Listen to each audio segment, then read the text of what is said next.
Good morning. Thank you for joining me in this morning mindfulness practice.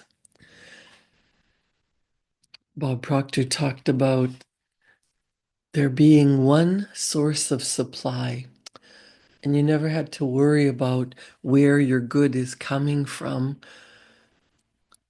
or worried about doing too much because you would always be rewarded. And when you outgrew your place in maybe a place of employment, you would be rewarded by maybe being hired somewhere else. So you didn't have to worry about where your good was coming from because all source, all good, everything comes from one source of supply. So he tells us, he asks, do you know what prayer is? I'm going to tell you what it is. It's not getting on your knees and saying, God, help me. That's making a noise on your knees. Bob Proctor says prayer is the movement that takes place between spirit and form with and through us. The movement that takes place between spirit and form with and through us. We tap into the non-physical and we create the physical. You don't have to wonder where it's going to come from. There's only one source. There's one source of supply. If you think other people are your source, you're probably going to slow down. But when you realize there's only one source of supply, infinite, I call that source God. You call it whatever you want. Call it intelligence, universal intelligence, Allah. You raise your level of consciousness until you are one with it. Then you just perform the magic. There is one power. Every religion that has maintained its balance over any period of time has done so based on the emotional appeal of a future promise that you will one day become one with your God. You could part the seas, you could do whatever because you're working in harmony with the law. People would attend Bob Proctor's classes from all over the world, Israel, South America, Australia, all over Europe and North America. People traveled great distances because they wanted to learn more, because they what Bob Proctor taught, the universal laws, because it's in harmony, harmonious vibration with the essence of who we are. In working with the law, Raymond Hollywell says, all the processes of nature are successful. Nature knows no failures. She never plans anything but success. She aims at results in every form and manner. To succeed in the best and fullest sense of the term, we must, with nature as our model, copy her methods. In her principles and laws, we shall discover all the secrets of success. Keep in mind, everything in this universe that you can see with the naked eye and everything that you cannot see is an expression of spirit. Also, bear in mind that spirit operates by exact laws. You are subject to those laws in just the same manner as nature is. Therefore, Hollywell is right. We definitely should copy nature's methods. You see, this is an orderly universe. Nothing happens by accident. The images you plant in your marvelous mind instantly set up an attractive force that governs the results in your life. You must remember, though, that this process is equally as effective with positive images as it is with negative ones. Although it is true that everything you will ever want is already here, if not in form, in substance, it is up to you to get into harmony with it. Since you do attract everything into your life by law, it will be a wise move on your part to begin forming the habit of thinking only of what you want, regardless of the conditions or circumstances you may presently find yourself facing.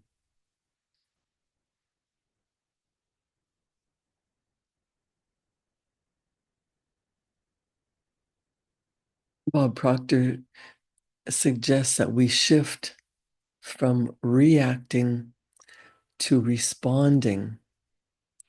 He says, how many of you know people who are constantly reacting to situations outside of themselves? I know a lot of people like that. They react to everything that's going on outside.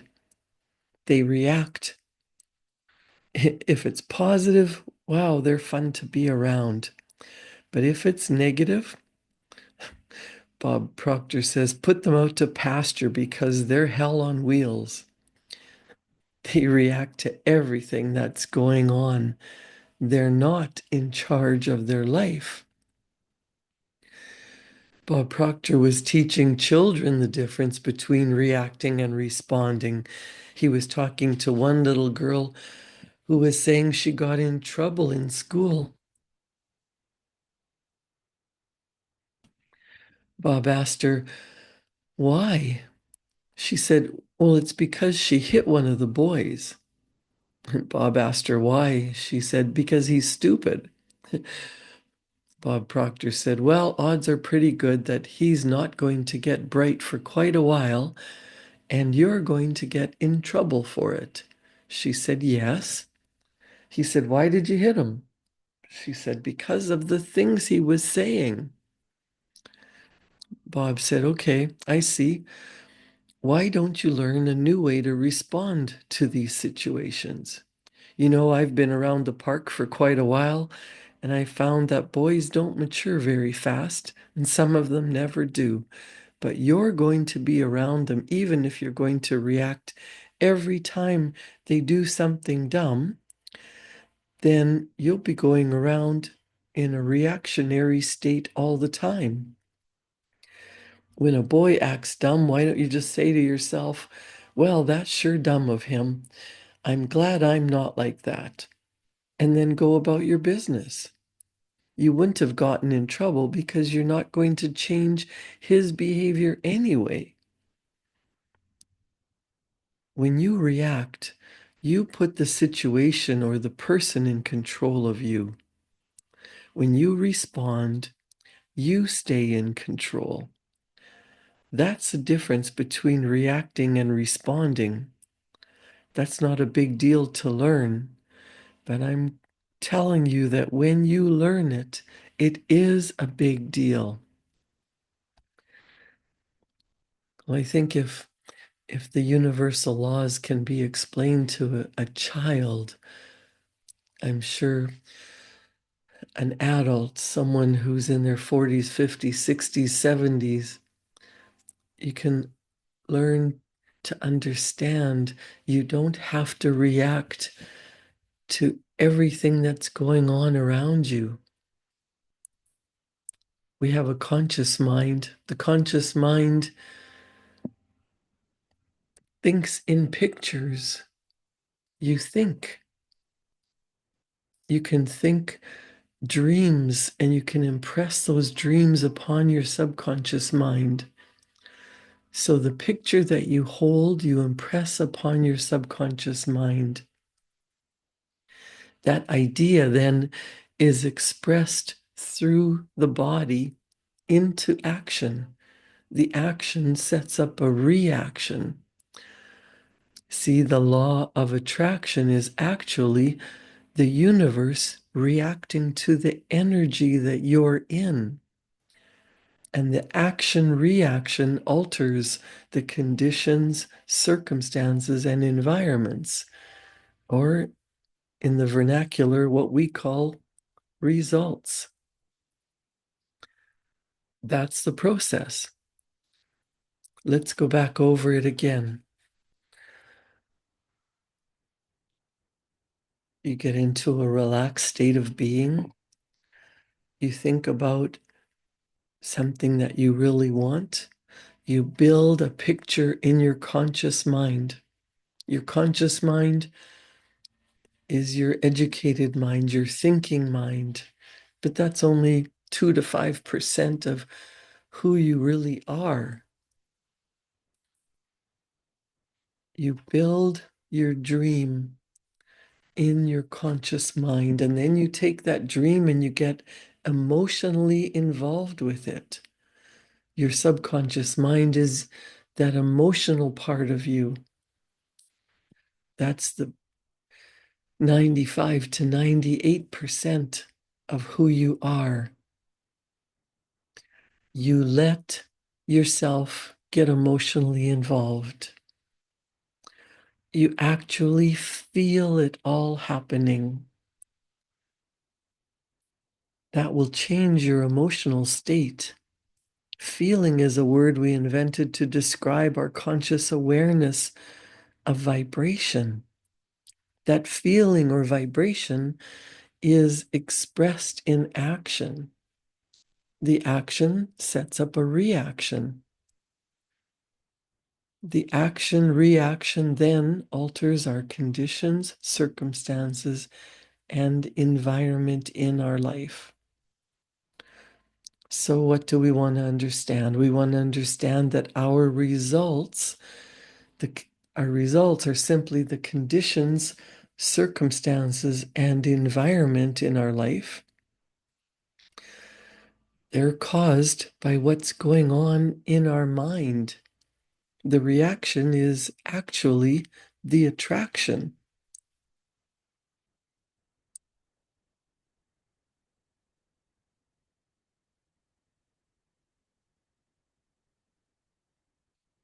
So a young student said to Bob Proctor, the things we say about spirit and thinking, the problem I have now is putting it into action. I know that there is spirit, but I don't know how to make the action happen. When you're talking, sometimes I don't believe it, but I think, okay, Bob has enough experience. I'm sure it's true. And that's one thing. Then the other thing is about the law of giving. Really, I'm here right now. It might be selfish, but I want to get rich myself. I'm not thinking about money to give at this point. I want to get money myself.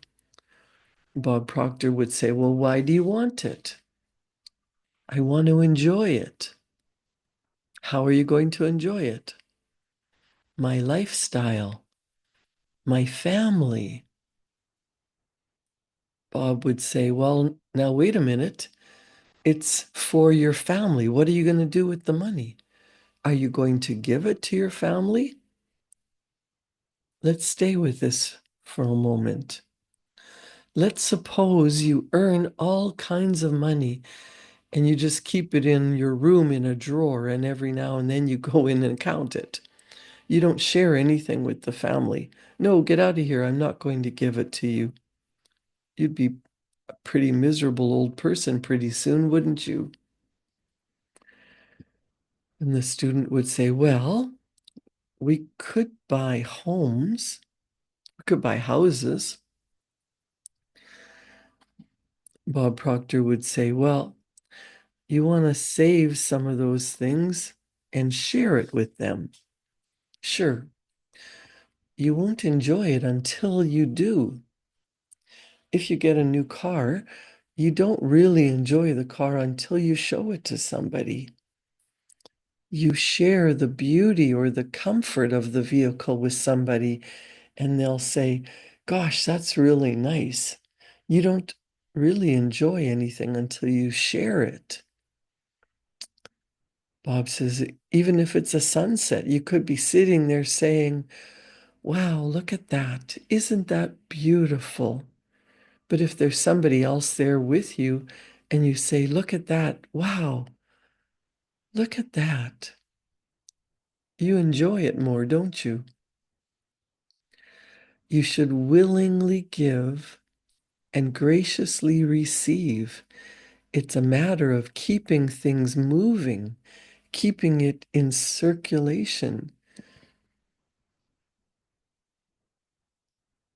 But I don't feel I have enough money to give now. Bob would say, give what you've got. The student would laugh and say, well, that's not my goal now. My goal is to get money. Bob says, I understand exactly where you're coming from. And as we get involved in this, I think you're going to get the answer. Do you want to know something? There are a whole lot of people here in exactly the same spot thinking, well, I'll give it if I get it, but I want to get it first. You're not on your own. You've got to come to grips with this in your mind. You've got to act or respond in a controlled way, a way that attracts what you want instead of what you don't want. When you react, you are attracting what you don't want. In other words, you want to respond instead of reacting. And then what you want will come to you. We react because we've been trained to react. We let what's going on outside of us control us. If we could just stop and observe what's going on around us and stop reacting to it, we would be way further ahead. So I think that what happens when we change is we start to do that. We start to observe and not react. And when we find ourselves going to react, we stop ourselves. We've got to first become aware of what we're doing. We don't change it right away.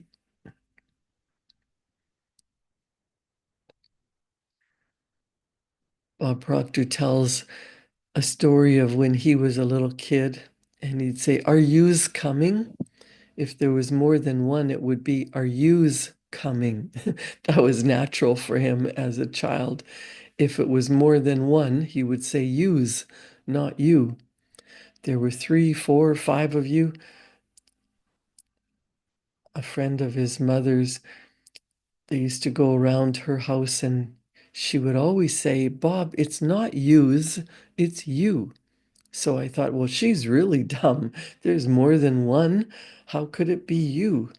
But she did not let up. Every time, Bob, it's not yous, it's you.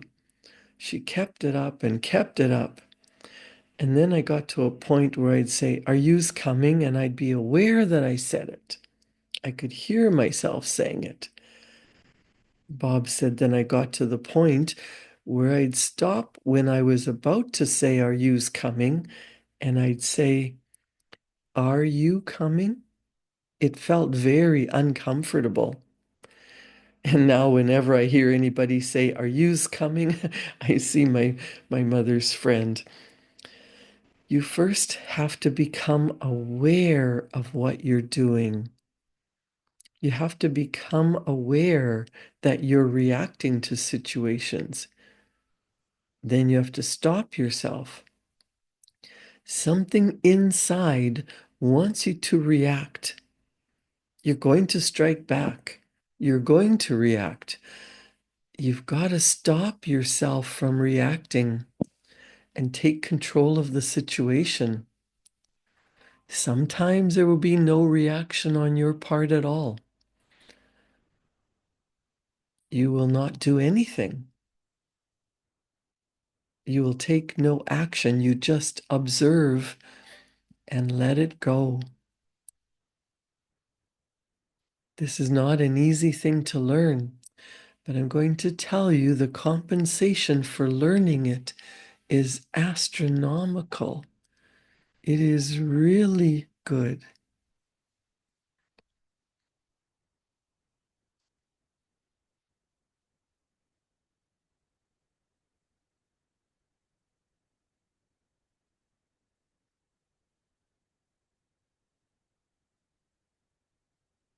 Let's go back to the conscious and the subconscious mind. You have a conscious thinking mind. You have an emotional mind that's buried deep called the subconscious mind. You don't see it, but you see the results. And your body is that physical part of you.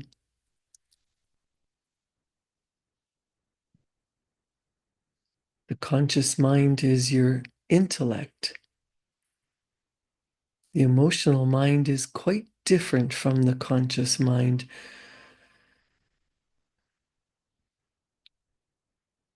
The conscious mind is inductive and deductive. That means it has the ability to accept ideas, to reject ideas. It also has the ability to originate ideas. You can get an idea and think of what you really want.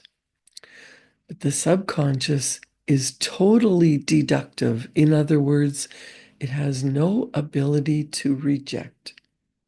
The conscious mind has the ability to choose. As is the power, the universal energy that's always available to you, as this power flows into your conscious mind, you can choose what you want to do with it. You can choose anything you want to think. You can think anything you want to think. This is huge when you think about it.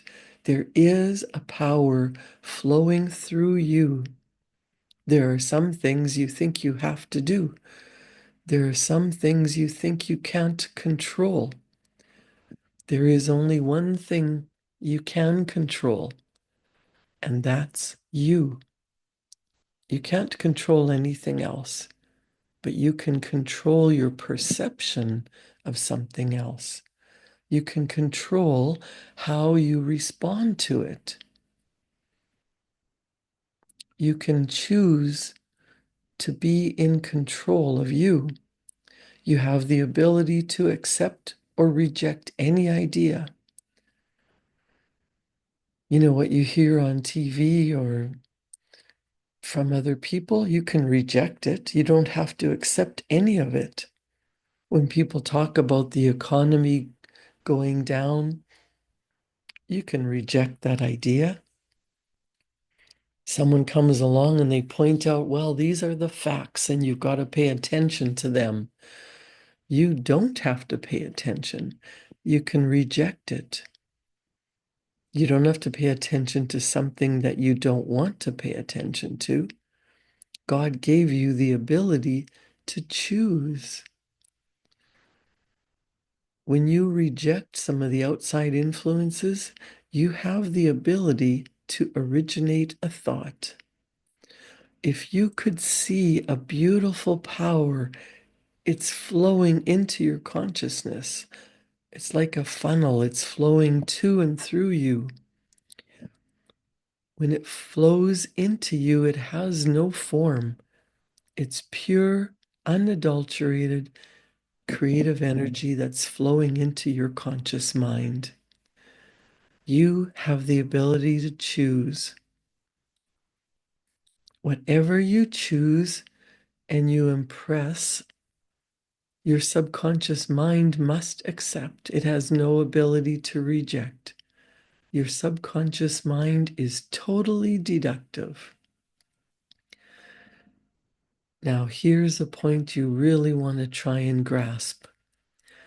Your subconscious mind cannot differentiate between what's real and what's imagined. There's a book called The Power of the Subconscious Mind, and the mind is so powerful. If a hypnotist put you into a hypnotic state, they could make you sweat. They could have you believing it was 120 degrees in the room. And then a second later, he could have you shivering because it's so cold. believing your subconscious mind could believe that it's 40 below zero. The temperature in the room didn't change, but your perception of the temperature in the room changed because of the idea that was put into your mind.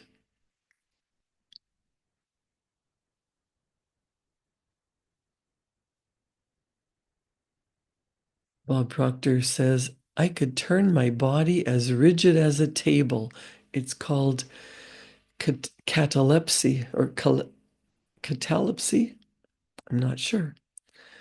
But because he told the body it's stiff and rigid, whatever he tells it to do, it's his body. Your body is an instrument of the mind. When you build an image in your mind of what you want, you've got to understand your subconscious mind cannot cannot reject it. It is totally subjective, 100%. It cannot differentiate between what's real and what's imagined. It must accept it.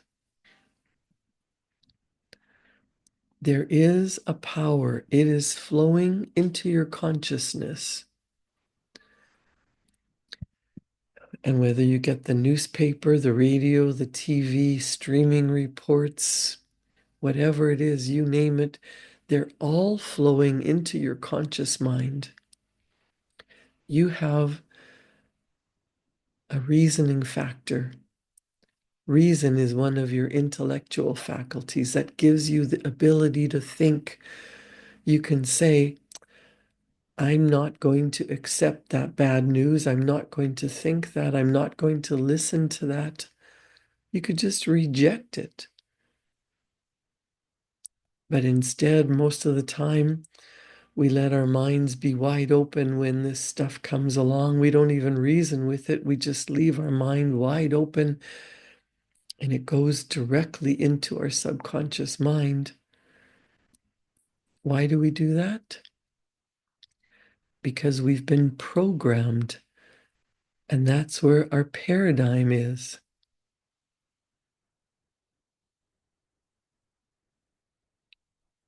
We've been taught to live according to outside influences, and we follow just like sheep. That must be the way to go. Everyone's going that way. Well, decide, is that the way you want to go? We don't have to do what we've been taught to do. We can decide there is something more for me. There is something else I want. Tap into that beautiful, flowing energy, that infinite power that creates worlds. Decide on the picture that you would love to bring into your life and get so emotionally involved with it, it feels like it's real. Your subconscious mind won't reject it. It has to accept it.